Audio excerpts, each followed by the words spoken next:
Hello friends, आप सभी का स्वागत है आपके अपने YouTube channel love for study में। और आज का हम इस वीडियो में मतलब कि ये मेरा लेक्चर नंबर 7 हो गया। और जो 2024 से 2025 का जो सेशन है, ठीक है, जो 2024 से 2025 का जो सेशन क्लास 10th का है। और इस ये मतलब कि साइंस में फिजिक्स हम लोग पढ़ा रहे हैं, जो कि ये लेक्चर नंबर 7 आज का स्टार्ट होने वाला है, ठीक है।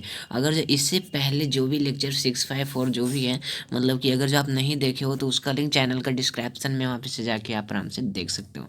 तो दोस्तों, हम लोग बिना टाइम वेस्ट करते हुए डायरेक्ट स्टार्ट करते हैं। तो गोलीय दर्पण के आवर्धन से आप क्या समझते हैं, ठीक है। गोलीय दर्पण का आवर्धन, आवर्धन का मतलब होता है +-1 होता है, ठीक है। आवर्धन का मतलब +-1 होता है। अब देखिए, प्रतिबिंब की ऊंचाई, प्रतिबिंब मान लिया जाए ये कोई प्रतिबिंब है, ठीक है। और वस्तु की ऊंचाई और ये वस्तु, इन दोनों के ऊंचाई के अनुपात को, ये दोनों को ऊंचाई के अनुपात को क्या बोलते हैं? आवर्धन कहते हैं, ठीक है। और आवर्धन को एम से सूचित किया जाता है, आवर्धन को एम से सूचित किया जाता है, स्मॉल एम से। और देखिए, आवर्धन बराबर होता क्या है? तो अभी देखिए, अनुपात का मतलब होता है बट्टा, ठीक है। अनुपात का मतलब होता है बट्टा। तो आवर्धन का मतलब होता है प्रतिबिंब की ऊंचाई। यहाँ पे अभी आप लोग को हम बताएं ना, प्रतिबिंब की ऊंचाई और वस्तु की ऊंचाई, वस्तु की ऊंचाई के अनुपात को, ठीक है। अनुपात का मतलब होता है बट्टा। जैसे कि 2 और 3 का अनुपात, 2 और 3 का अनुपात, तो 2/3 हो जाएगा, ठीक है। इसका अनुपात का मतलब आप समझ गए होंगे, अनुपात का मतलब बटा होता है। और देखिए, ये देखिए, आप लोग को समझ में आ गया होगा। और देखिए, एक क्वेश्चन और जो मतलब कि बहुत ज़्यादा इंपॉर्टेंट है। और आप लोग को बता दें कि जो भी मेरा वीडियो में मतलब कि जो भी मेरा वीडियो में एस लगा रहे, उससे मतलब कि वीवीआई पॉइंट समझिएगा, वीवीआई क्वेश्चन समझिएगा, ठीक है। तो देखिए, अवतल दर्पण का उपयोग को लिखिए। अवतल दर्पण का क्या क्या उपयोग है? हमारा जो लाइफ है, उस लाइफ में अवतल दर्पण में हम कहाँ कहाँ क्या क्या चीज़ का यूज करते हैं, अवतल दर्पण का यूज किस किस काम में हम करते हैं, ठीक है। ये हम जानने वाले हैं। तो अवतल दर्पण का उपयोग, तो अवतल दर्पण का निम्नलिखित, निम्नलिखित का मतलब होता है नीचे लिखा हुआ, ठीक है। और अवतल, देखिए, इसका उपयोग हजामती दर्पण के रूप में किया जाता है। जो मतलब हम लोग दाढ़ी बनाते हैं ना, तो दाढ़ी बनाने में अवतल दर्पण का ही उपयोग किया जाता है। तो देखिए, दूसरा दूसरा अब हम लोग के पास है कि मतलब अवतल दर्पण का उपयोग जो है टॉर्च में करते हैं। आप लोग देखो, वो टॉर्च जो हाथ में मतलब कि जो मतलब चार्ज करने वाला होता है, उसमें हम लोग अवतल दर्पण का उपयोग करते हैं, ठीक है। गाड़ी का हेडलाइट में, जो गाड़ी जो रहता है ना, मतलब कि जो गाड़ी का जिसको आगे आगे वाला बॉल जो होता है, आगे वाला बल्ब के ऊपर में जो किया जाता है, आगे वाला बल्ब में अवतल दर्पण का ही उपयोग किया जाता है, ठीक है।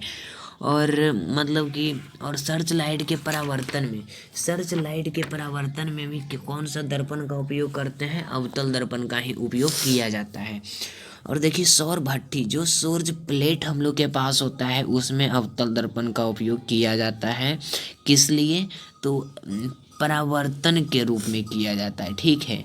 तो परावर्तन के रूप में अवतल दर्पण का रूप में किया जाता है, जो कि रिफ्लेक्ट होता है। और मतलब कि यहाँ से अगर जो अवतल दर्पण सौर प्लेट में नहीं रहेगा, तो इसका मतलब कि पूरा जो सिस्टम रहता है, सिस्टम नहीं हो पाएगा, मतलब खराब भी हो सकता है, ठीक है। इसलिए अवतल दर्पण का उपयोग करना बहुत ज़्यादा ज़रूरी है। और 4 नंबर हम लोग के पास है और लास्ट है, रोगी के नाक, जो डॉक्टर हम लोग होते हैं, उसको मतलब कि नाक में कुछ चला गया, तो उसको देखने में अवतल दर्पण का उपयोग किया जाता है। नाक, कान, गले, दांत आदि को जांच में डॉक्टर जो उपयोग करते हैं, वह अवतल दर्पण का उपयोग करते हैं। तो दोस्तों, यहाँ से आप देखिए, ये जो आप लोग को देखिए, गोलीय दर्पण के लिए प्रयुक्त होने वाली परिपाटी, इस परिपाटी को हम आपका टेलीग्राम चैनल ग्रुप में सेंड कर देंगे, वहाँ से आप आसानी से इसको पढ़ लीजिएगा, ठीक है। ऐसे तो ये इम्पोर्टेंट है, लेकिन अभी नहीं, इसका नॉमरिकल में यूज है, ठीक है। तो आप लोग वहाँ से पढ़ लीजिएगा, क्योंकि ज़्यादा फालतू का टाइम वेस्ट करना ठीक नहीं है। कुछ देर पहले मतलब कुछ सेकंड पहले हम अभी आपको बताएं कि अवतल दर्पण में हजामती दर्पण का उपयोग किया जाता है, ठीक है। अब यहाँ पे रीजन पूछ दिया है भाई, क्यों किया जाता है? कुछ तो रीजन होगा ना। तो हाँ भाई, रीजन है।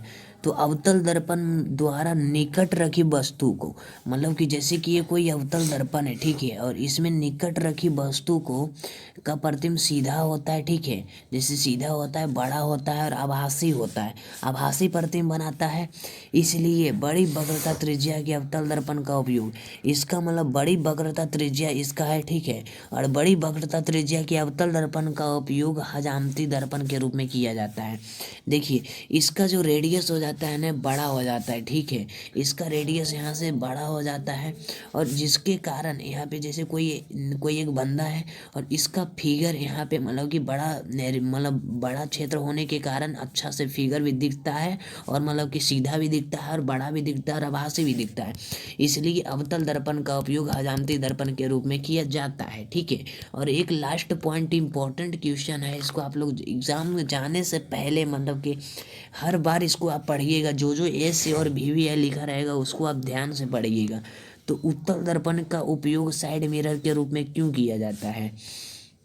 देखिए साइड मिरर कहने का मतलब हुआ जो गाड़ी का जो पीछे दिखा जाता है ना, जो जैसे 4 व्हीलर, स्कॉर्पियो, ये सब में जो बाइक में भी रहता है, ठीक है, जो ईना का उपयोग जो किया जाता है उत्तल दर्पण में का उपयोग किया जाता है, और उत्तल दर्पण का उपयोग साइड मिरर में क्यों किया जाता है, कुछ तो रीजन होगा।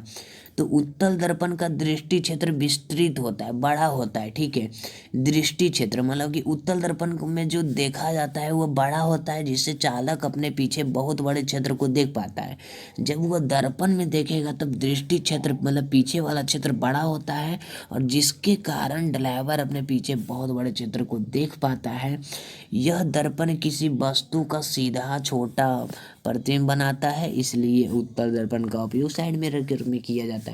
अब बताइए दोस्तों, उत्तल दर्पण का उपयोग साइड मिरर में क्यों किया जाता है? क्योंकि इसमें जो प्रतिबिंब बनाता है वह सीधा बनाता है, छोटा बनाता है, ठीक है, और वस्तु के मतलब वस्तु से बहुत बड़ा बनाता है, इसलिए मतलब कि मतलब विस्तृत प्रतिबिंब बनाता है, और बड़े क्षेत्र को छोटे क्षेत्र को बड़े क्षेत्र में करके दिखाता है, ठीक है, इसलिए उत्तल दर्पण का उपयोग साइड मिरर के रूप में हम करते हैं।